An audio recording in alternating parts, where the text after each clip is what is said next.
Might have worked. Maybe? Possibly? There's a big button. Nope, nothing. So we've gone from being live to just not being live at all. Well, it says we're live. Now we are. Now we're live. Now are we officially 100% good to go? Yep. Oh my lord.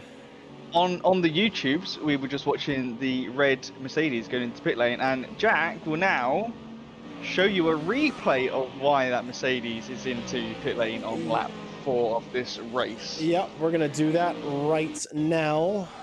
Actually, this is the Porsche that was also involved in the incident, who I believe Porsche's towed a bit. Yeah. Oh, so Mustang got into the back of them, and then coming out of the exit, there should be a Mercedes right there. Oh, that's a big old incident between Vallejo and Paul Borman. They're all coming out of pit lane now, and now I will take the moment to deeply apologize for those wondering, hey, why are we still why are we only just now seeing the race? And I would like to apologize. I hit a lot of the wrong buttons. Everything was working, then it wasn't working, but now, importantly, we're here. We didn't miss too much. We're only about 9 minutes into this race. No drama has happened outside of what we've just seen. So I have noticed something. So the McLaren of Hickman did start on pole, dropped down to third, and now he's back up to second. Somehow Paul in the 30, number 30, has dropped from second, and he was right behind the number 17 in P1 from, I think it was like half a second, but now it's 2.1 seconds from P2. Yeah, there was that ferocious fight for the lead that was being led by this driver and Marie De Pasquale, and well, it seems that they maybe weren't able to quite hang on to the pace as the gaps now opened up. I'm not sure if they've had a yellow flag, or they've gone off track or something on an exit, and because that's quite that's a 3.4 second gap from the start of the last lap, so. Well, start of this lap, should I say. Yeah, I do, however, this is further back in the field. This is another one with the Porsche of Leon Vallejo Gastelum. And that's only could be described as a Porsche moment. A bit of weight transfer onto a rear-engine car means you're not getting understeer, you're just getting a bit of oversteer. I wonder if that was... after the crash, because Leon did tow. So obviously it says they're on the outlap now. Obviously, I think this is still replay. Yes. So they are still out on the outlap, and I think you can see on the track map just about they're coming out the last corner now onto the main straight. Yeah. No, I lied. I think they're the ones going into the third sector in a second. About to come onto the back straight. So I think there might be a fast repair in place. So they would have towed, waited the time, and then fixed the damage instantly, and then be able to go back out again. Oh, that's right. I do forget that that A, towing is a feature, and B, that fast repair also exists. Not used to this, are we, Jack? No, with, not used playing to it at all. LMU so much. Yep, and this was a stream that was talked up, I know, avidly by Ted Piper. And I know he's gonna watch this back, and he's gonna be like, "What happened?" and a lot of things. So I'm sorry. I made a major boo-boo when I know when it really counted. But we're here now. We're showing some action at Sebring, and it's going pretty well for Anna Maria at the top. And I know you can get a wide entry into Lamont's head, but that was really wide. Track limit territory, that is. I think because even though it's not really gaining an advantage, it still can count towards a cut, which is not fun. Yeah, and Sebring is sort of I first learned about it, or one of the first things I heard about Sebring is that track limits don't really exist, except for in very specific corners. One of those, Le Mans, is there hardly are any. A lot of movement from O'Brien on the back of Paul O'Malley. He might have just give him a little kiss coming into turn one, and maybe a little bit of impatience from the Mercedes driver. He's got a big American bald eagle shaped Corvette in front of him, and we'll see how they look coming out of turn 5 in the long straight that isn't straight down towards turn 7. Maybe steps out. I think it's just sort of trying to sell a bit of a dummy, trying to get into your opponent's mirrors. I'm sure it worked. It did work. I was going to say, I'm sure you know how effective it can be. Well, it's going to come back towards him. They're running down towards turn 10. The circuit goes left in the next big braking zone. He's on the inside. Can he outbrake the Corvette? Just about. So, the power of just being annoying, being obnoxious in the mirrors. Get them to look behind rather than look ahead. They missed their braking points. Oh, that was a touch. That was definitely a bit of a touch. So, yeah, the thing with Sebring, it's such a good track to drive, and especially doing the endurance is like the 12-hour, but it's overtaking a car that's in the same class as you is very difficult. There's a lot of mind games with being so close to them and trying to make them make a mistake like Piper did there. Forced the Corvette to overshoot in the braking, but a lot of times it's about sending it on someone, like into a heavy braking zone. If you're good on the brakes and you can get a little bit later, then you might be able to get your nose in. Yeah. But coming like around the last corner, like here, it's not something you want to do because that can happen, and that could have gone really bad for the Ferrari there. Yeah. Or even the Corvette getting turned. So last corner and first corner are so long and wide. Like you think, you can go around the outside or you can sneak your way on the inside, but it just doesn't work because of the different lines people take. Oh dear, indeed. And then a little bit of bumping and shoving between the Mustang and the Corvette just behind. We'll get a replay of that again shortly. We'll see how this is going to play out. Just a tad. Stefano Zanotti in the Mustang behind. Well, actually, that's not Zanotti in the Mustang behind. It's Alexander, who we're on board with now, is looking hungry. And, well, that Mustang kind of looks like a rocket ship in a straight line. Maybe around the outside of 7. Is given enough room. Ran it out to the very end. That sort of bit of dirt that's on the exit there is... it's basically part of the racing surface. As anybody who spent any time on Sebring sort of knows that you're always going through that dirt. Maybe a little bit of touching in between the pair, but let's see what just happened a moment ago in turn 1 for George Reynolds. Saw him go through, and I think he's just carrying a bit too much speed, and mid-engine is going to mid-engine. And honestly, at that speed, pretty much any car is going to go around there. So we just moved it, and maybe didn't take their time and rejoin safely onto the racing surface. I don't think I would have either. That was really sketchy. That was a brown trouser moment for that Mercedes right there, because where do you go? Because if that Corvette just stopped randomly, then it's game over for both drivers, but luckily nothing happened.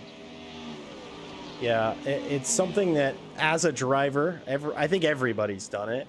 You make a mistake, especially if it's on your own. You're like, piss, or whatever profanity you say. Probably not that. And you want to get back to the race early enough. You don't want to lose more time than you've already lost. And you're like, all right, I'm just going to send it back onto the circuit. And if you're not checking your relative, if you're not checking your map, not listening to your spotter, you can ruin not only your race further, but ruin somebody else's if you just fire onto the open racing surface. Bit of movement in the backfield between these two. Porsche on the outside, Mercedes on the inside, but almost wish I could know whether that was if that was around the outside there in turn 1. That would have been spectacular. Have you ever Oh, managed to I pull a move off on the outside turn one? heard. Once, but it's very sketchy because obviously you got the exit curb, and if you drop two wheels off it, you're fine. It's not track limits, but you could end up in a spin, and that's not fun. And that's a sad looking Mercedes. Yeah, I was gonna say I that could be the Mercedes. Yeah, that's Will Garwood. He was, I think, involved in the incident earlier on. And I suppose it is a quick repair. He still got the splitter, but maybe He's dragging a not bit. repaired it because he's not been in pit lane. As you can see, the number 29 down in 27th Oh, is right. pitted because it says You're lap right. 5. So he's carrying that damage. So he's got no front downforce. Like that splitter isn't doing anything because there's no front bumper. And it may not seem like you're got a problem, but you are losing top end, maybe a bit of steering. Hopefully not damage the radiator, because I think that's it. That is a thing in iRacing. You can damage the radiator, then your car can start overheating. So Yeah. Here's George Reynolds coming back after his spin just a lap or two ago, and I mean, I'm noticing a bit of a theme with Mercedes tonight, and I know talking to a couple of drivers that were driving them last night, it's just sounds like it's a very nice car to drive. It's very compliant, seems sort of decent on every circuit, and there is something to be said, I'm sure, Ted, as you know, for just driving a car that's a bit easy and that doesn't surprise you. yeah, I remember always known that the Porsche 911's always been a good endurance car. It's not the fastest, it's not the best, but at every track you do an endurance in, it's pretty sound. And found that one out when we did 24 of Spa, I think 2 years ago, and it started raining, and there was some mixture of cars in there, and we were watching some of the Mustangs, and they were spinning really badly. I think that's when it was first brought into iRacing, and us in the Porsche were fine, and I think we finished ahead of everyone by a lap, and obviously others a bit more. So it was just a really good, decent car, and by the looks of it here, the Mercedes is decent. It's not the fastest, but it looks like it's holding its own pretty well. Yeah, I will say I think things are a bit frantic in the cockpit for George Reynolds. He briefly had his wiper turned on, and if that's a button on his steering wheel, that means maybe a bit of opposite lock, maybe a bit of frantic button hitting. But he's got it off now. I wonder if anybody's done some. I wonder if having your wiper on down a straight line would actually affect your top end speed. I feel like it would by a infinitesimally small amount. Sort of the corner of 1,000 lines that is Sunset. You saw two differing lines there, and what can sort of happen. And George has been, because of him, he had to slow down just a bit. Now that's Rigo Campos through, or is that Cody May that's gone through? That's Cody May that's gone through. And as somebody who raced with Cody May, I held him off for about 20 minutes last night. He is a very skilled driver. He is one that never gives up behind the wheel, and if he sees an opportunity, he's going to take it.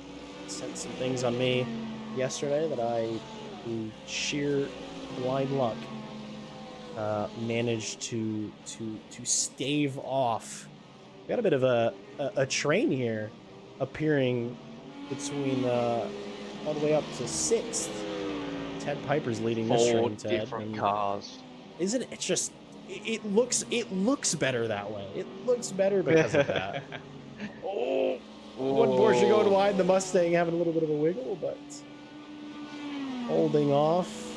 I was gonna ask what's your favorite car of this train, but that's a stupid question. The one we're watching right now. Yeah. V8 motor. The Stang. The Stang. V8 motor. The Porsche went a little bit wide there. We'll see what this looks like coming down the straight. I'm a bit curious Mustang looked like it was quick in a straight line, so I'm wondering if maybe it has the legs, and it really didn't look like it did. Almost the GT equivalent of a DRS train. When you're in a 4-long run like this, slipstream isn't as effective when you're the car at the very back or behind a car that's behind another car, to explain it poorly. But looks like Ted Marcus is looking racy on Mr. Piper. Quick out of turn 1. Just wondering if he was going to stick a nose into turn 3. Not the happiest place to get dove in a race car, but it's I always think, and you know, you can give me your 2 cents on this. I always think that in a situation like this, the only thing that matters, do not make a mistake. If you are in a 4-car train, do not mess up. You do not necessarily need to be the fastest guy in the train. You just need to be the first one to not make a mistake. At least that's how I think. Yeah, it's difficult when you're racing like this, and you got 3 cars behind you that are very close, and another Mustang coming to join them as well, by the looks of it. Yeah, like you say, one simple mistake is all it takes, and especially with these GT cars on iRacing, they're not the best. As you know, as we know, ACC did obviously GT cars very well back in the day because it was made for a series, and then LMU has done pretty decent by the looks of it with their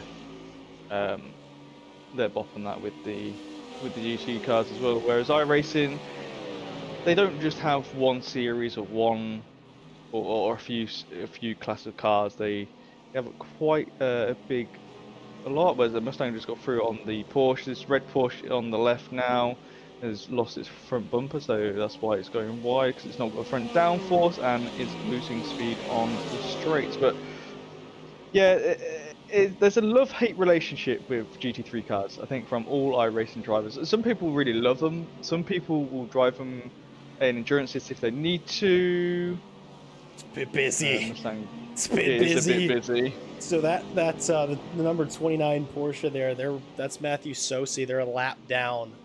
They were involved in some incidents early on, so they're sort of trying to tiptoe out of the way of the cars that are racing, but you know, they can't really pull over on the side of the circuit and wouldn't be expected to just sort of pull over.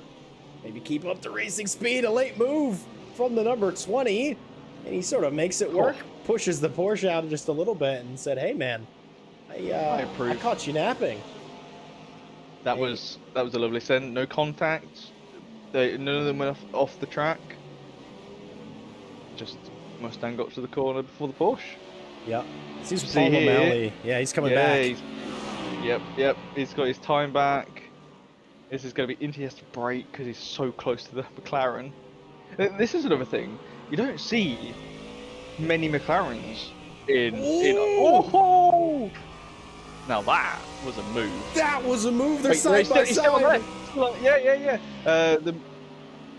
Hickman got the better exit from behind the outside. BMW getting way out of the way. Fair enough. Like to see that. Now we'll go too wide into. McLaren pulls out. Looked like trying to go for the cutback, but it's not something you want to do at this track. It's so hard to do at Sunset as well. We don't see many McLarens in any races in iRacing, be that daily racing, be that the special events, enduros.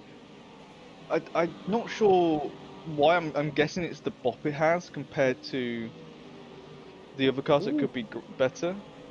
Quite good out of turn 1. He's now back alongside Paul O'Malley. Hickman looks really good in this car, to be fair. Yeah. Henry in the number 19 P10 is in the pit lane for some reason, and now is leaving the pits. So we are not long enough into this race where it could be getting to fuel. But that was quick. That was pretty quick. Yeah. But didn't you say it was half tank? 55% tank. 55%. Maybe. Well, I was gonna say maybe the Mustangs drank a bit more, but then you got 3 more ahead of him, and they've not come into the pit lane, so I'm not too sure on that one, Jack. Yeah, I cannot say.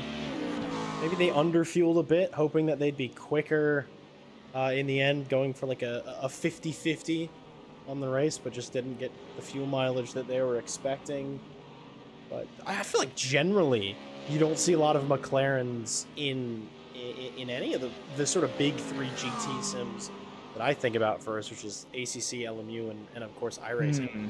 LMU, well, it's been pretty unloved for a while. It was very quick for about 2 weeks, and then it got BOP'd. And ACC, though I didn't drive it all that much, I really don't remember seeing many. So with LMU, it was a free car, wasn't it? So it's true. It was used a lot, and then obviously the other cars came in, and it's sort of being phased out. ACC, if you're an esports driver, then you drive it. Oh wait, you're right. No, it was dominant in ACC. I completely forgot that. We've got a Corvette being towed into pit lane from P11.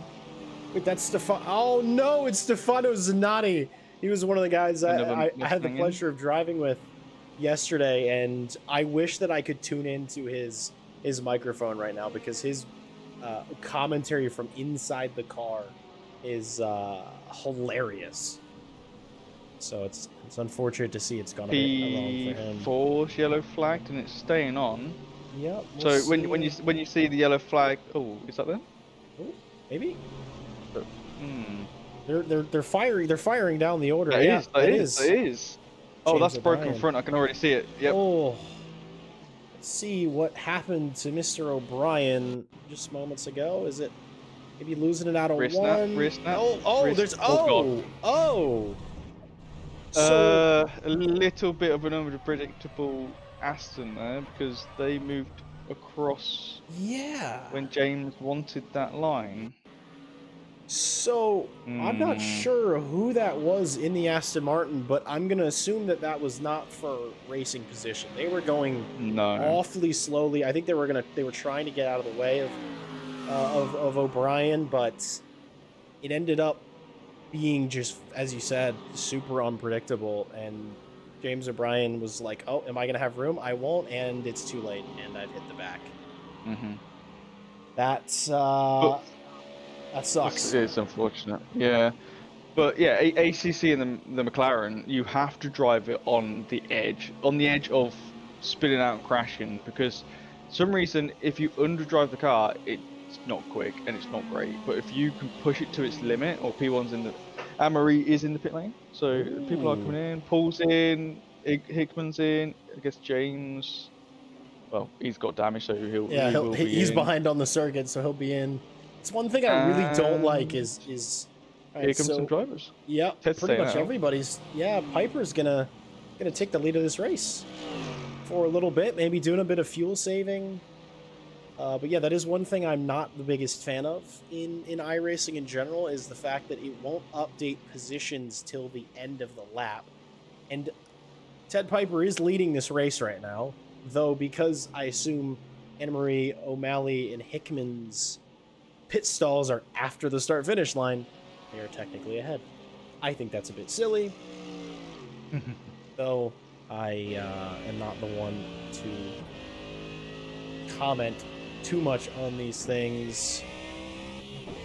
Anna-Marie's coming out of pit lane, Ted, and it was a comfortable gap coming in. Well, comfortable relative to this field. You can see the top three all in that shot there.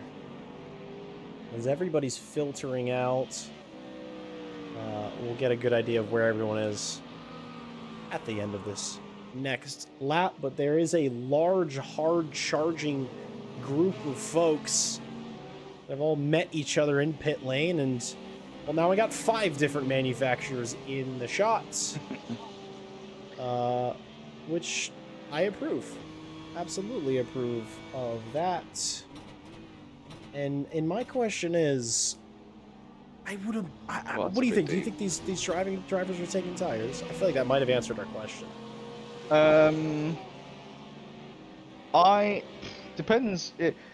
depends how much. Oh, wait a minute. That's the Yeah, I race, was the about to net say, race leader. Anna Marie that's is off at. Is that coming that'd be down to cold tires then. So turn I'm 10, gonna turn 8? say Jack. Yeah, they're taking tires. Yeah, I think they're taking tires. Let's see what happened to them. Oh no. Oh, Oh oh wait, was it? yes. Cold tires. Yeah, I don't know if there's. Oh dear. I don't Well, it's know if not that too was bad. It's not too bad. assisted So though. I don't think there was contact. I don't think Yeah, there was contact. I know like the GTPs, their cold tires are horrible, and I know the yeah, GT3s got an update, I believe, with the tire model to where they were a bit colder. I don't think there's like they are like a little bit warm. They got some sort of tire warmer on them when you leave. I haven't driven them in a very long time, so I'm not too certain. But yeah. From my very they, limited testing last night, you absolutely feel it as they're coming out of the yeah, blankets. that, It's pretty slow for about 3 laps. yeah, that corner where Amory spun off in a GTP, you are like not even a quarter throttle because it's so slippery.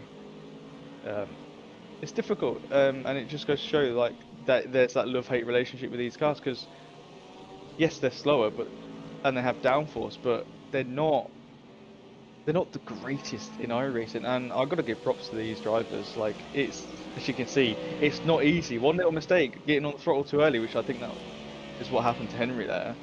You just plow wide, and then you're mowing some lawns. So Yeah, and there's plenty of replays that have popped up. We'll look at some of them, see how. ooh, Oh, Mason's DNF'd. oh, That's he Daniel has. Kent. Yeah, that's That Daniel was Kent having a bit of cold tires moments. oh, was that Mason in front who just poofed? So I'm guessing. Oh, Why? Wait, a DNF in a hosted race like this would mean they've gone over track limits, but I didn't see anything there yeah, unless and I don't they see got a track. anything. They might have got a track cut and then didn't in the 30 seconds didn't give back enough time. That could be. But Maybe they had an errant slowdown. But yeah, I don't see anything on the replay screen saying that there was some horrific crash. Just so I'm not sure.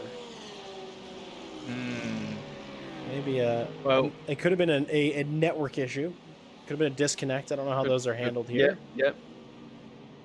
But Yeah, God, it's been a while, Jack, since I've done anything hosted. Normally it's just been these special events and an odd race here and there. So for once, I'm the one who's learning things as we go. it's a beautiful thing. We have Scary. How do you do this? one commentator who's failing to broadcast properly, and that has about 25 to 30 minutes experience in a GT3 car in iRacing, and one who has a fairly decent amount of experience in GT3s on iRacing, but it's been so long that information is no longer relevant. It's been. I'm normally a Cadillac GTP or an LMP2. So it's Don't blame you. I like a bit of top class racing. It's just these, like I keep saying, these cars are hard. Like over the seams make it seem really easy. You know, I go back to how iRacing, they just have too many cars, which is fine because that's how they do. And you know, you got all the NASCAR stuff. You got these GT3s which are in the IMSA series. You've got your F4s. You've got Rallycross. You got your Super Formulas and all that. Yeah, you got they got basically everything that you need. Yeah. And people drive them, and trying to make sure the box are good for like say the IMSA series is difficult because you've got your two classes that need bop, and obviously LMP2s that are bopped anyway accordingly to the GTPs, because when they were introduced they got their power reduced because they were as fast as the GTPs out of corners, which was quite funny. But bit of weaving from the Porsche ahead. Yeah, that's a bit Alex Ravinsky. interesting. I wonder if he's getting frustrated with tire temperature and he's like, I've had enough of this. Maybe. The bumpy, jumpy Sebring. Every time you sort of go on board, you get that immediate sense of, oh, good lord, it hurts.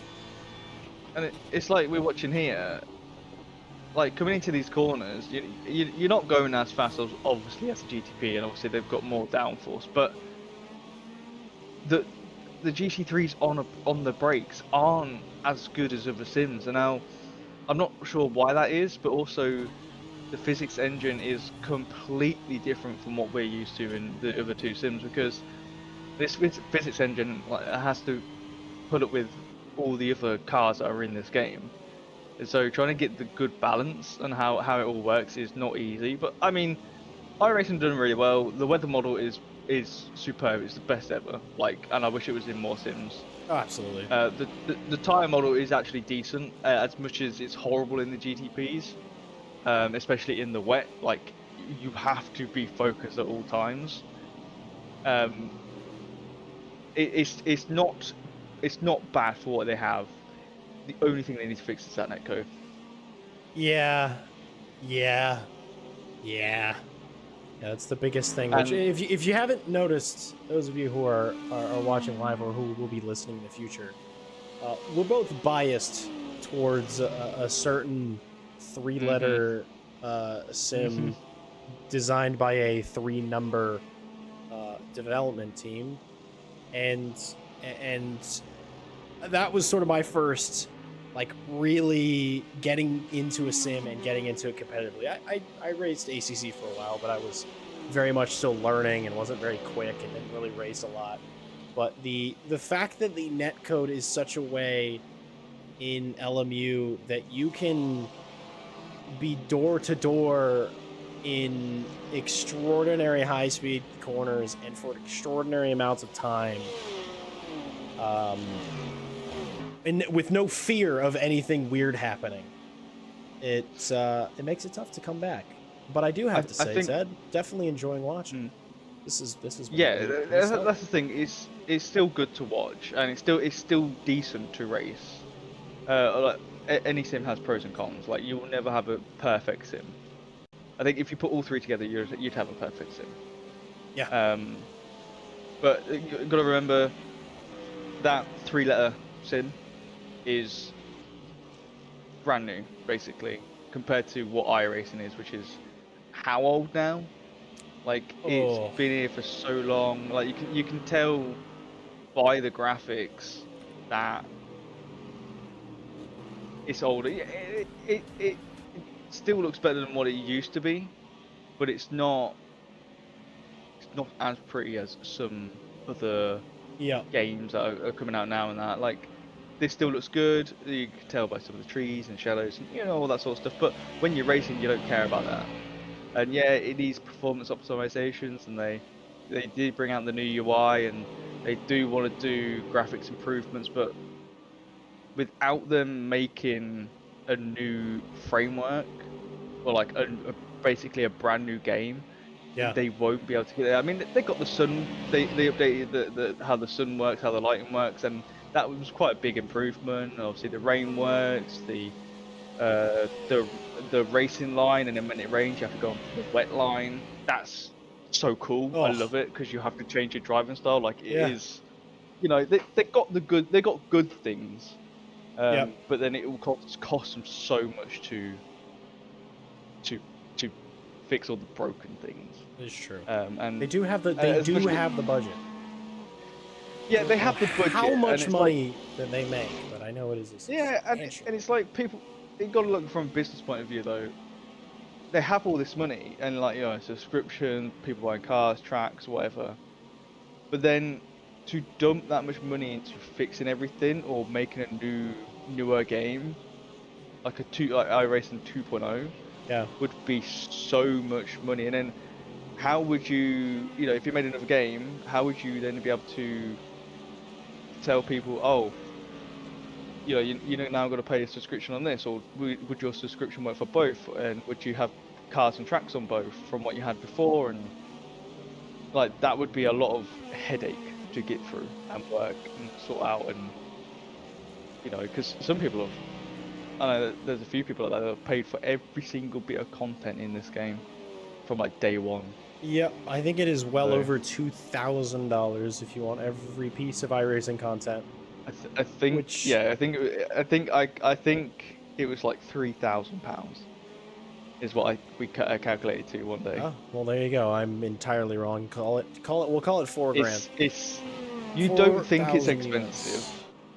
but I got all the IMSA tracks. I got the Mustang, I got the Porsche, I got the Porsche GTP, I got Cadillac GTP, and that was like a couple of £100. Like it adds up. Even if you buy like 3 pieces of content, you get so much off. You 5, you get so much off.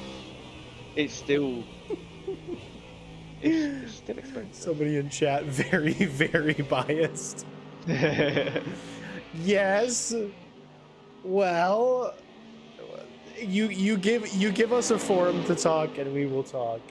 No, iRacing. There's so much good in iRacing, and I think what brings people to it and keeps people here is the amount of content. It is the fact that you can race just about anything, just about anywhere. It's a change for the podium. Piotr sending it into turn 3 on Anne-Marie, and I fear that maybe Anne-Marie lost the edge just a little bit after the earlier incident, but we'll see if they're gonna come back into 7. Thought about it maybe, but applying that pressure might help. I think the biggest thing that brings people back, especially if you're into the IMSA series, is the endurances.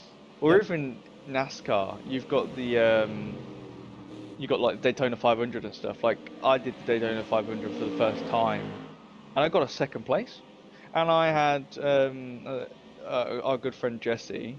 He was my he was basically my crew chief, which was quite funny. No wonder you did well. You got the Oval Master right in your back pocket. It was a good race. I mean, we got to the final lap, and I think I was like 6th or 8th, and like one car got turned. Luckily, I missed it. Next minute, I'm fighting with 2 other people for first place, and everyone else has crashed. And you know, stuff like that is fun to do because you put a lot of commitment into it. And then you can sometimes have a bad race, or sometimes you can have a really good race. And I think it's one of those things where you prepare with your mates to go for a race, and you know, 24 hours later you're like, oh, actually we did really well, or oh, we crashed out, but we'll go into the next session, like 2 hours time, and we'll try again. Done that a few times. Endurance racing is such a special thing. It's what. Primarily, I mean, I'm sure. I think the how people think. Oh, maybe I was thinking about it. Maybe a return on the next lap. Said you did this to me. Watch this. I'm gonna do the same to you. I feel like everybody at ARL, now that everybody sort of knows me as the guy who's always talking over racing and not always talking about racing, that I don't actually race all that much, and that's partly true. I just find myself only really wanting to show up for endurance events. There's nothing I enjoy more than long-winded multi-class, sitting and just chatting with friends, and I don't know, I love it. And if you have never tried an endurance race, I urge you to try something. You do not have to go for a 24-hour on your first go. No. Do a 2.5 hour with a driver swap. Do a 4 hour. Like, just try it. iRacing, they do the small endurances on the weekend. Yeah. I think pretty much every weekend they have something going. 2 hour, 2.5 hour, I think it is, or something like that. Yep. LMU's got regularly some going as well. Maybe not as consistent as iRacing, but there are opportunities. I do love to talk, Sean. Yes. Why do you think I volunteer for this week after week? I do 7 streams a week at the maximum. It'll be 6 for this. Actually, no, it'll be 5 for this week. But I do love to talk. Ted knows that I love to talk. He's more often my broadcaster who's shouting at me when no one else can hear than my co-commentator. You know, I used to do comms back in the day. You still do? I met you, Jack. You still do? I do, but I used to do league comms as well. That is true. Way back in the day, back in an old series called Now. That went on for 20 seasons. I do not require compensation, Sean. I do it for the love of the game, I promise you. However, I will never say no to compensation. But do not think that I will ever stop doing these because I'm not getting paid. That is not the truth. You know what the best thing to commentate on? Endurance racing? Yeah, because we can just chat. Yep, pretty much what we're doing now. Literally what we're doing. There's a race going on, guys. There and these is. guys are fighting. They are. It's James O'Brien on the back of Ted Piper. Let's talk about Neko. Let's talk about the weather. So it was actually pretty warm today down in Florida. Oh, I like that camera. We need to see more of that camera. Makes me feel a certain type of way. But no, we'll stick to the racing here. I'll show that maybe I know sort of how to commentate reasonably. We'll give him the play-by-play. It's Piper in the 43 leading the #1 AMG driven by James O'Brien. I do know for a fact that Mr. O'Brien is very quick. I believe he's leading the championship at the moment. You need to check that, but we're coming through the tricky third sector. Le Mans is one of the most critical corners on this circuit, and it seems like James O'Brien has done it just a little bit better than Ted. But Ted's got that distant toe from the M4 just ahead, so not going to be a position change on the straight, other Ted. But it could be coming out of Sunset. You see that corner of 1,000 lines. He was just able to keep that car more narrow to the wall, but yeah, it's going to come down to turn one. I take the narrow line. I can't do the wide one. I end up losing the rear end. Yeah. Oh, it's close. And I like to hook that wall. Oh yeah. Sometimes hit that wall. Let's see, late break. Maybe no. Turn 3 and a little bit of a touch on the exit, but that was tidy. A little bit of a tidy work. An ass grab. A bit of a twitch. Going into turn 3 there, you got that curve on the left, and it doesn't flow round. It actually sticks out at the end, so you don't want to actually touch it. And obviously, we saw there. Was it Ted just got on the curb, and that's why he got slow out the corner. And that poor Mustang Henry is always going wide after the little hairpin there. So yeah, he sort of needs to stop doing that, because that is a track cut, I believe. You can cut that. You can go on the dirt, and everyone does. But yes, but if you are 4 wheels onto the dirt, I think you're right. That might be a track cut. Maybe a bit of a slowdown. And I will say, just ahead between Marcus Taylor and Alex Ravinsky, they saw the fight behind and maybe said, what if we put on a show just ahead? Maybe they know we're watching. I love the livery on the Porsche, and I was hoping that I would see everybody's custom liveries, and I think I do, but I think it's just a blue livery for the Porsche. That is the old Pfaff Racing Porsche before they switched headlong to the Lamborghini. I vastly prefer the Lamborghini that they ran. Rest in peace, my V10 King. But I do love the plaid car. And differing lines again, Ted, coming out of Sunset. And I think it's just going to be a better entry and better exit for the Porsche all the way through. And O'Brien seemed to have maybe dropped Piper like a bit of a stone there. He's really running up on the back of these two. Yeah, he's got 1.1 seconds over the line to Ted, and also we've got a fight for P3 happening as well. So there's fights happening everywhere. That's what I like about GT racing. There's always fights, and it looks like iRacing actually got the bop pretty spot on for Sebring, which is nice. Yeah, Oh, yeah, there is a fight going on for They're P3. It's side by side. raging between the two Mustangs. I don't think Anne-Marie's got the room to even try to break deeper. Piotr placed the car very well. I wonder if there's going to be a move into tower turn.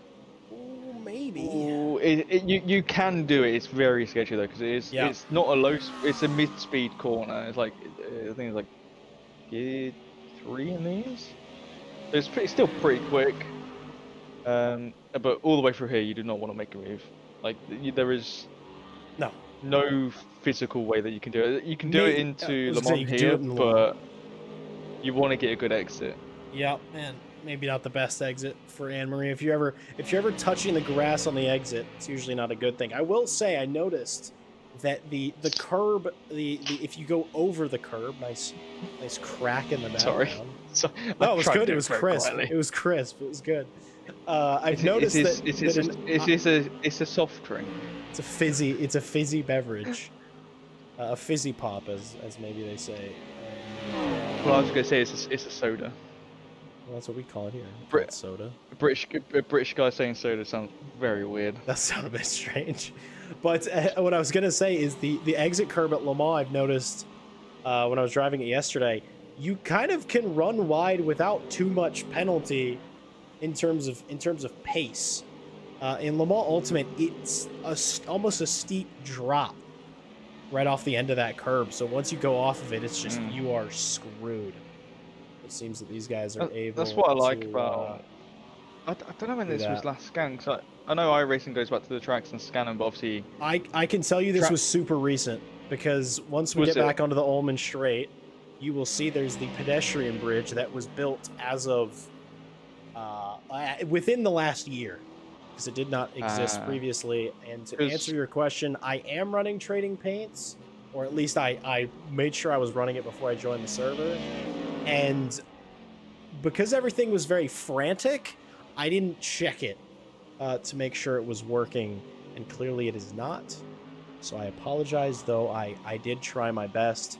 All of this iRacing stuff, very new to me, very rough. Don't worry, Jack. I've done a lot of iRacing broadcasting, so I will teach you the ways. Thank you, Ted. We're too busy playing Counter-Strike. Yeah, we were. Losing. Which we... More wipers! Is it an auto wiper? No. So, well, the wiper comes on to clear the dust off the screen. Yes. So, but that is an auto wiper feature. Yes. It just comes on randomly. Things are very spicy back here. Oh, sorry. Yes, I just wanted to... This Porsche, this generation of Porsche, the flashing of the lights in the dark, because the whole machine gun, as you see there. So yeah, literally, yes, love it. So I love the Porsche for the headlights on that. So like you can see there, you got the Ferrari and the Mercedes with their lights on.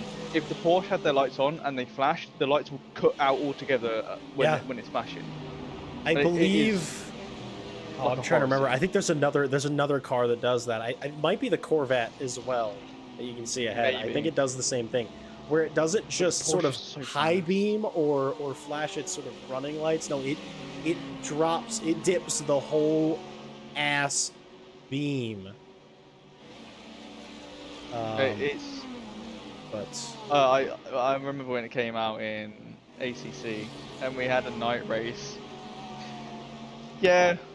I was trying to give people epileptic fits because it's so fun to use, because it's so distracting, and it does work. And it's a shame it's not dark enough to actually see it properly, but it is rapid fire. It's so cool to see.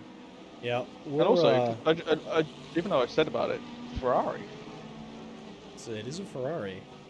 Another sort of Ferrari. Well, no, I think it was pretty good in ACC. I know that, but it'd be a little unloved. Yeah, it was. People miss the V8. It is. There's a lot of unloved cars. Corvette was very unloved for a while, especially when it first was added to iRacing. Ferrari was there because they used this 296 for the Ferrari Challenge series in iRacing. daily racing. 'Cause Yep. it was the old one, the 488. Ooh, I think he's having a move. He's having a look here. Oh, You were saying into tower, it's difficult to do. Or that was turn 10, rather. That was not tower. Well, he's done it. Stayed around the outside, got ready for the 2 left-handers. Yep, here comes the Corvette, though. Right back. Oh, they give each other just enough space. Maybe Maybe what I'm saying about tower. It's so difficult. They're still sort of side by side, not really, but Mercs. yeah. Cisco Rodriguez in the Mercs looking back. We are. That might be. It's back. Netcode. It's back. But there is a bit of damage. There is a bit of damage. You can see that right front is now peeking out. So they're immediately struggling. You could almost see it into the way they came through the corner. There's no. I forgot what they're called. The little fins on the bumper. Canards. Not working. Is that what they're called? They're not working to provide downforce, but you don't really need it in the little right-handers. But it will affect top end just a little bit, a little bit. But hopefully no steering damage. But as you saw, we got a car in the pit lane with 1 minute 50 to go. That's not great. Somehow we've already. Gone. Very late move, but super successful into one. Absolutely. But this is the thing with the net code. There was a touch there. There was no touch. Yeah. And it's very sad to see. But Neil can still keep going. Should be able to get a P16. Hopefully. As we see, the train's still going. The train's still going. It's another Pfaff Porsche though this time, and Marcus Taylor's been like eyeing up this move for the last maybe 20 minutes, and he gets through on the Porsche, but Ted Piper's also in a really good position. He sort of snuck through with him. I don't know where Alex was going then. I thought it was finding another way around the track, but keeps on it. It does go wide on the exit, and Ted should get through here. Hopefully. No contact, and just get through. I think it looked like he was sort of trying a bit of a switchback. We are on the final lap, I do believe. Unsure where the leader is, but I have a very good feeling that this is the final lap. I think the leader's near the back straight. Let's. I don't want to look away, but let's find out. He is. I lied. Coming through turn 9, I believe that is. A bit of V8 pleasure for the ears. Let's see. Anne-Marie's really running out of chances here, Ted. Maybe... I think Anne-Marie's been like this for the past 5-6 laps now. Yeah, I think maybe 4 more opportunities. Yeah, this is the problem. Aero wash is struggle. And then obviously you got to adjust your braking because you're not going to be... You got more speed, you got aero wash, so you won't be braking as much. And into tower, a little bit of a touch. Ooh! It's gonna be a drag race. Yeah, it is gonna be a drag race. No one's gonna want to drop back here. They have enough room. There's another braking zone here. Can Anne-Marie keep it on the inside? She can. Just about. Oh, but gets pushed out of Le Mans, but is gonna get the better. That's very strategic. That's super good stuff. You spot that opportunity. Hey, this guy's gonna have a compromised entry. Let's try to get the best that we can. Let's see. Oh, trying to sneak a nose in, not gonna work. One last opportunity. Go for the wider entry and gets the door shut on the. Just slammed in the face. Yes, I know our leaders crossed the line, but I didn't want to look away. Here's our third and fourth position drivers. Paul O'Malley, of course, won this race. I did know that it happened, but it's so hard to look away from a fight as great as that. This fight's still going to be, well, it was taken to the line. There's O'Brien, Piper, Ravinsky, and Sellers will be next to come through. That was a very good fight down to the limit there for the final step on the podium. Sellers is going to cross the line. Lots of victory donuts. Burnout. Lots of V8 fury shall we say. Looks like there's a couple more positions still that are going to be sorted out, I think, in the final corner here. This is Henry Velez coming across the line. These two, the sort of damaged 296 of Neil Alexander, not quite getting by, but it is close. Rodriguez and Alexander. Devin Strouch crosses the line just behind, machine gunning the viewers with their headlights. And one of my personal favorites, Cody May, because he gave me such a good practice race last night, and I did have to disappoint him, and I told him I wouldn't be on circuit. He said, "Oh man, I was really looking forward to fighting you for a full hour." Crosses the line in 15th with Kent De Leon and George Reynolds crossing the line there. Will Garwood, the last one across on the lead lap. All right, who's doing donuts? Who is it? I'm gonna find him. Found him. It's Wyatt Johnson. Corvette. In the Corvette, putting some rubber on the road. And I believe that's gonna do it for everybody coming across the line. And bonk. Well, I think they were about to take the school layout. I think they were gonna take the short circuit there if they could. But I hate to say that was a really enjoyable race and a really enjoyable qualifying session, though not everybody saw the whole thing. Just slightly embarrassing. It's fine, Jack. We all make mistakes. But I'm perfect. I don't make mistakes. My mom told me I'm special. Oh, and amongst everything that went down today, I had another job, and I will give that a rip now, and it was to shout out this series here, which is the other iRacing series that we run here at ARL. It is the Porsche Cup Mondays. All your information is on there, and Mr. Ted Piper, who runs it, who also races it, who also was racing here tonight, wanted me to talk a bit about it and encourage people to go sign up. It is, I had the pleasure of broadcasting their season finale last season. It was an absolute blast to watch, even though the grid was a little bit light. It was a fun one. If you're curious about the circuits as they run, here you are. Round 2 will begin next week at Snetterton. And well, 420 being a break is there's a joke there, I'm sure, but I won't make it. But yes, of course, if you're interested in more iRacing and maybe you want some Porsche Cups, please check that out. All the information is in the Discord, and all the information on everything we do at ARL is in the Discord, Ted. And how'd you feel? Of course, thank you again for joining me this evening. And how did you feel about the race before we speak to our race winner? The race was really good. Like, it was really enjoyable to watch. There was a lot of people fighting, which obviously sometimes, you don't get that. But today we got all the action.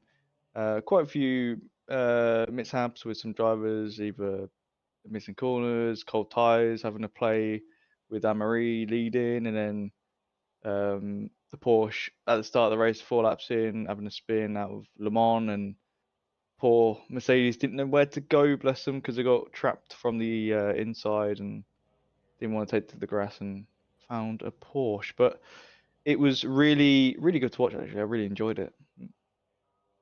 I do think, though, that possibly one of the best seats in the house was this man, Mr. Paul O'Malley. Congrats on the victory.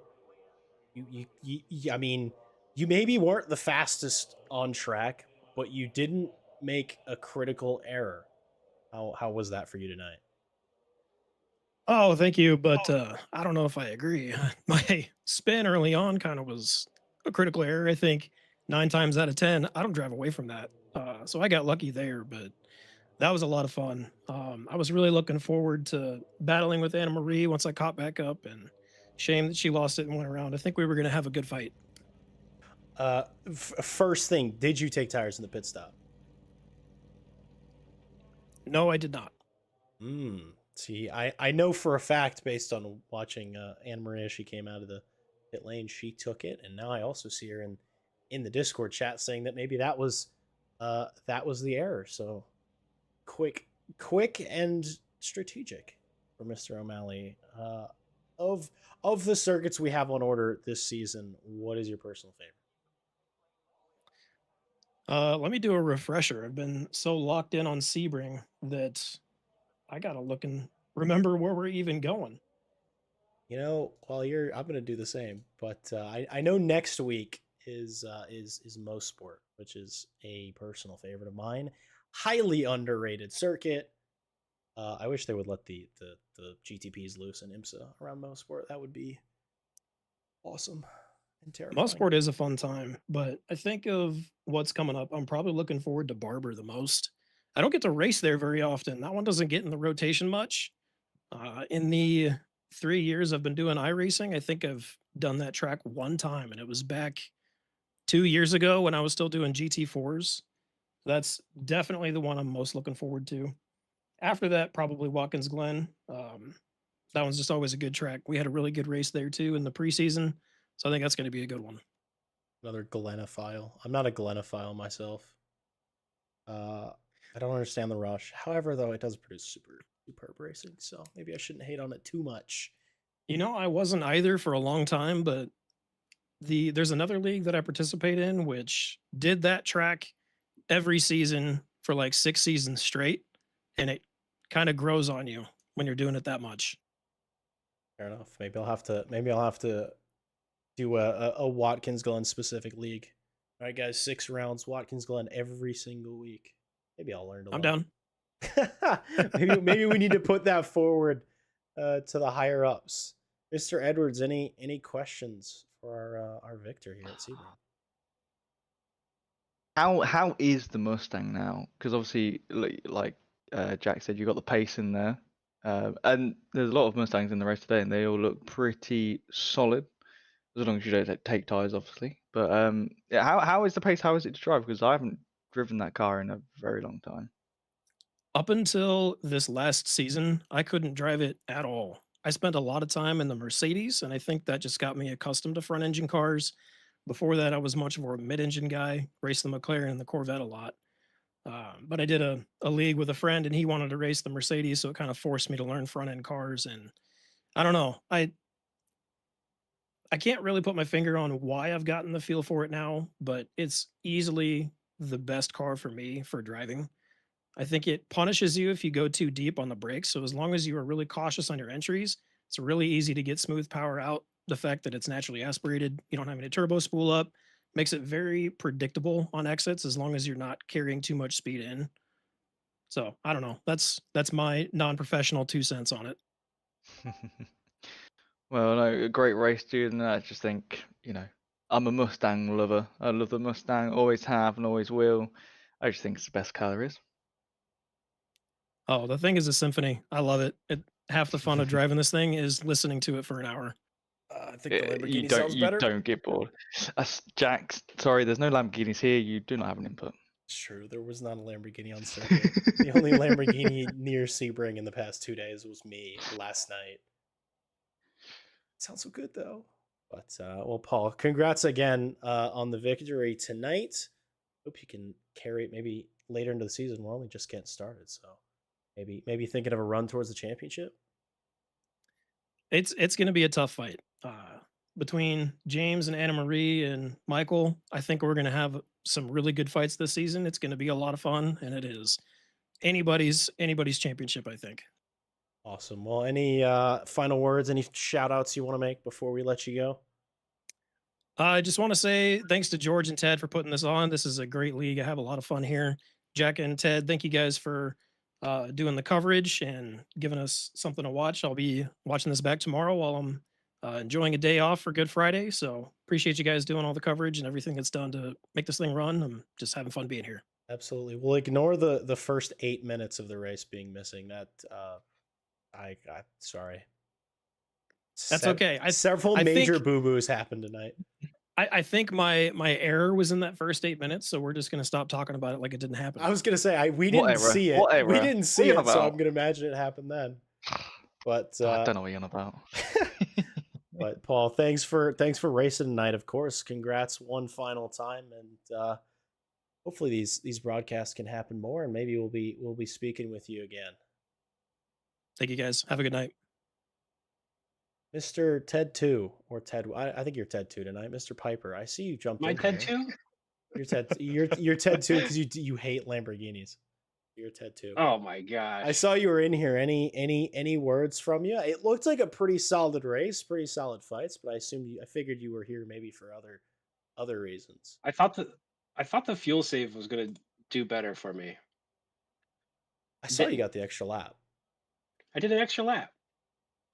And I came out behind everybody that was right behind me. And then I was like, okay, well, they're gonna have to pit for another splash, right? No, they didn't. Well, some So days it doesn't work. Maybe iRacing. It doesn't seem that iRacing, unlike an LMU, pays off quite as much on the save. Is it a well, there was fixed is it a people. fixed refueling time in iRacing? These are things I don't know. What do you mean fixed? I mean, well, Is it's it however many liters. okay? So it's like not that answers my question. There isn't a fix there, no. Okay, cool. I we're know in ACC we're that's a we're- thing. I was just asking. yeah, we're on 55% fuel, and I figured my fuel calculator said that I was going to have to pit twice at the beginning of the race, right? So I saved until it said that you're pitting once. So I don't know. There was a bunch of people that were like on like James crossed the line like with his clutch in because Wow. he was out of fuel. Wow. Like so everybody was super close at the end. They were like, oh no, I don't know if I'm gonna make it. I don't know if I'm gonna make it. And then the white flag came out and they're like, oh, I'll make it just. And I had like 3 laps of fuel. Well, maybe next time. Maybe next time everyone will run out of fuel. I don't think fuel saving the first stint was the move. I could have been closer to Wyatt or whatever, but anyway, yeah. I wanted to just come in here and say thanks for streaming. Yeah, for sure. Sorry, I don't know exactly what happened. I made such a hash of it tonight. Well, I got a bit confused. I hit we went live twice, but I didn't actually go live for the correct stream. I was going live for Porsche Cup Mondays. So, but I ended up getting it going about 8 minutes into the race. Yeah, because I pulled it up and I was like, what Yep. happened? Yep. But I think it still is live on Porsche Cup Mondays, is it not? Or I think it's no. We are good now. It's on the proper one. Yes. Oh, it's on the right one. It's on the right one. Yeah. I will say I do believe that the race start is live. There is a short stream for Porsche Cup Mondays, so technically the start is there. Okay, just on a different stream. Just on a different stream. Yeah, that's weird. Oh, maybe I had the wrong key. Did I have the wrong key? So one key, the key that said it was for GT3s wasn't, but then also the finally the go live button for the scheduled stream showed up, and then that forced it correct after everything had happened. Okay, cool. We'll figure that out in the interim, but I just wanted to apologize to you personally because I know you. That's all right. You trusted me and I let you down. And then, hey, why don't you go back to replay? You can replay the first part of the race or whatever. Oh, yeah. Where are you at? You can go to laps and then click like. Oh, yeah. That's a really good idea. Let's do that. And then when you get there, I'm watching your stream right now. So let's see if you can get to the start of the race. Oh, it's only letting me go to lap 12. Oh, were you not in here? I was in here the whole time. So I can only go as far back as lap. Oh, nope, now I'm on lap 10. I Do you not see like all of the laps and like the people and stuff? I don't know. I'm in a replay. I'm Jack, still. Oh, okay. I'm At, still in the at the session. top next, at the top next to results, click laps. Mm-hmm. There you go. Then double click on one. Yep. Is this lap 1? Doesn't look like lap 1. This looks like lap 10 still. So click on where it says practice. And click the race. To the right. Oh, And then okay. click Thank race. you. And then click on. Thank you. And then now you can hide laps. Done it. Hold on. You can just click on that name, and it will do a. Here we go. And just press play. Let me make it visible for the rest of the people at home, and we'll pretend like it while we're chatting. We'll pretend like nothing ever happened. What? Just lap 1. For anybody who's still hanging around and still wondering. But no, it was a stellar race, and I gotta say, I still can't see it on live. you still can't. It is. It's there. It's there. It's there. There's a bit of There it delay. is. Yes, you get the distinct Okay, pleasure now- of being a few seconds now- ahead. Hit pause real quick. Hitting pause. Okay. Now hit Control R. Control R. To reload the. Reload all the paint points. pins. Oh, It takes a little while. okay.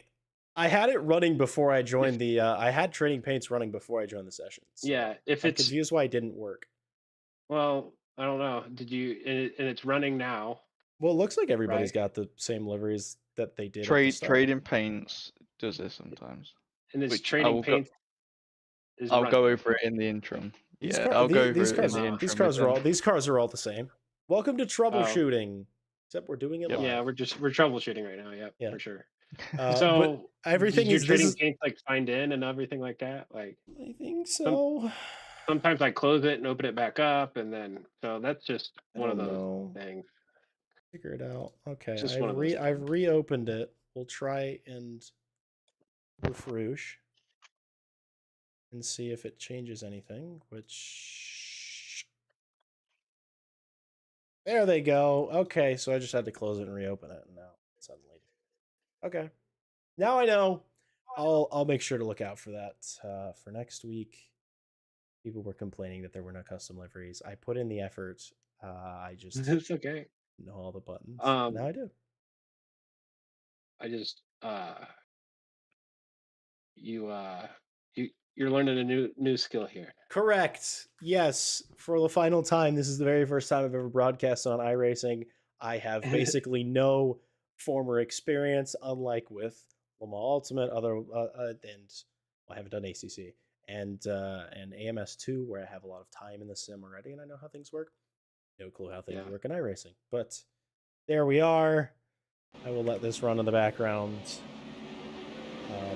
while we wrap up. So those who are wondering where the end of the race is, if you're still here, or the beginning of the races, check Porsche Cup Mondays. There should be a stream just before this one, and hopefully it will have what you're missing as I frantically commentated the opening of the race. Yeah, you see, Rigo ran out of fuel.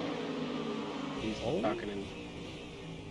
So people did run out of fuel. So you were almost right. Almost. Oh, and Anna Marie took tires. That's why. So she Correct. spun, right? She spun in her Yeah. out lap. We did catch that. Yeah. Yeah. She was running pretty hefty, and I think it was out of turn 11 maybe that it all went a bit pear-shaped. It was out of Collier Curve after Cunningham Corner. Look at you, What? knowing all of your names. Those Yeah, are the correct names. It's the turn before Tower. Yep. Almost every single corner actually has a name on Sebring. It's just rare that people use it. It's just people call Sunset.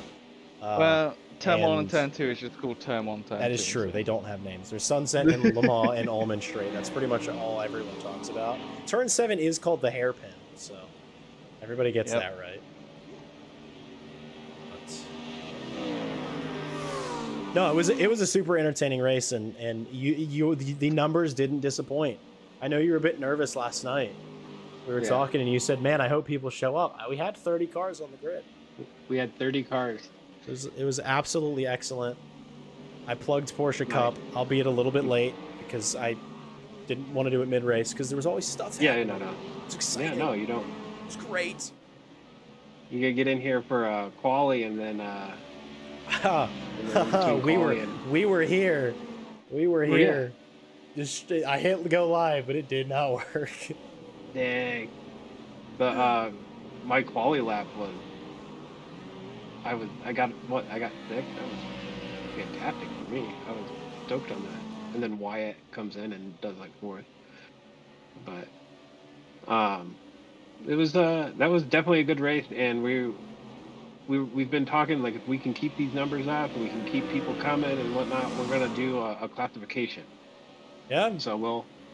Wonderful. I mean, like, if we have 30, 40 people, 50 people even. I mean, the grid supports, up to 62 or whatever. But if we get up, I mean, if we keep it at 30 and above, we'll do a pro, silver, and AM. You should do like a masters category for the old people. Like everyone over 35. Are you familiar with the old people categories for cup racing? I think that would be over half the grid. I guess that's true.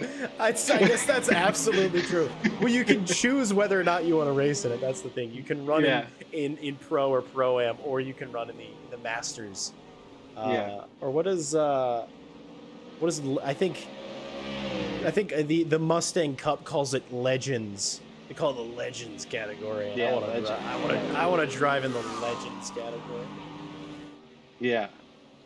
But no, that'd be stellar, and if things keep going the way they are, who knows? There may be a guy who likes to talk who talks more.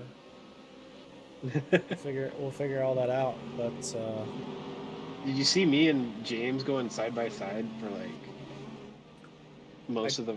I don't know if you did or not. I don't know. I will be completely transparent with you. There was a lot of side by side. Several people went too wide in through Sunset. Several went too wide through corners you shouldn't. It was it was really great. It was definitely a good race. But me and James on the first lap went side by side pretty much. From corner 2 to 10, basically. Dang. Yeah, it was. He races hard. Yeah, hopefully now that some of the kinks are ironed out, I cannot promise that they're all ironed out.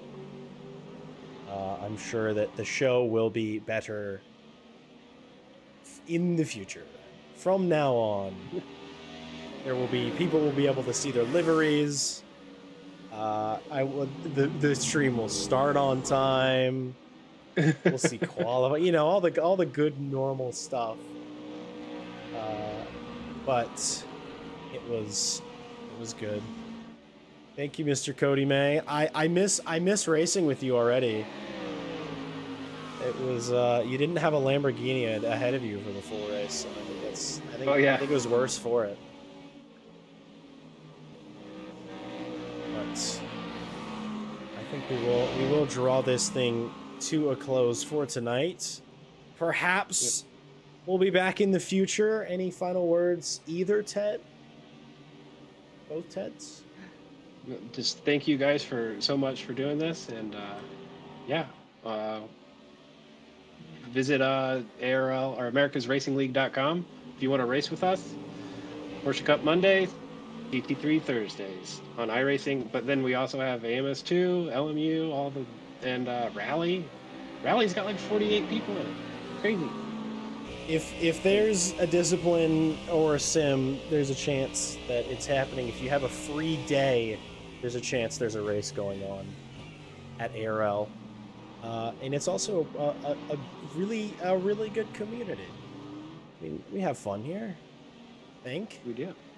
A lot of fun. They let me show up week after week, and if anybody wasn't up for fun, I'd get sent home and told never to come back. But thank you, Ted, for getting other Ted and I out here. Hey, so I think remember that spin that Paul was talking about? I think we just saw it. Yep. Yeah. Mm-hmm. So it did make it on the broadcast after all. So that means we're probably just about caught up to where we started. So Ted Edwards, any final words from you? It was such a good race. Thank you, Jack, for having me as co-coms tonight. Anytime. But Thank yeah, you for staying up till 3 in the morning. 3:30 in the morning. Okay, 3.5 in the morning. But hopefully we will. I will be speaking to you shortly. I mean, certainly. I think certainly at least on Sunday will be the next event that I know for sure that we will be here for on YouTube. However, events are always going on. So check out ARL.com, AmericasRacingLeague.com. Join the Discord. Look at SimGrid for all the AMS2 and LMU stuff. Check the Discord for everything there is to see in iRacing. Go drive Porsche Cup cars on Monday. Stay safe. Call your grandparents this weekend. Hug a squirrel. And I hope we will be seeing you all very soon.